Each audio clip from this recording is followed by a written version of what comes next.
Okay, sa charging port lang tayo nag-connect, hindi na tayo nag-baklas. Hindi install. Ang tabingi pa. Mga boss, try natin DIY. Yun, no?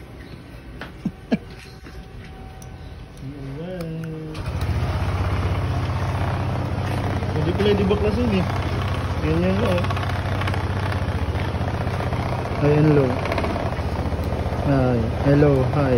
Tama din lang.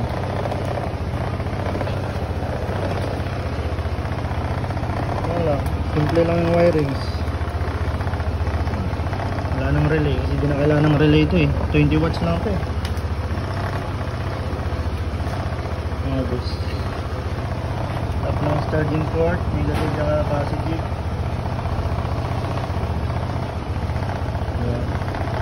Mga ililinisin natin yun.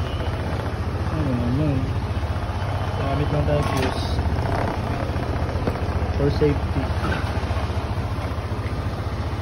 Wala nang kaarte-arte, wala nang baklas-baklas, may ulo lang.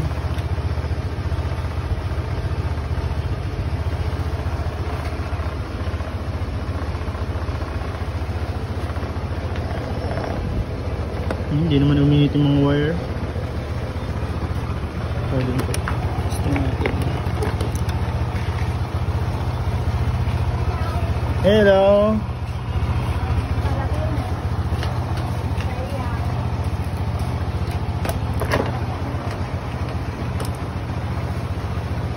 Low, high, low, high.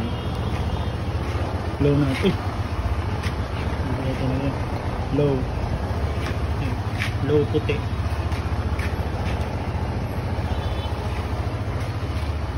Sabay. Sheesh! Mamayang gabi makikita natin yun.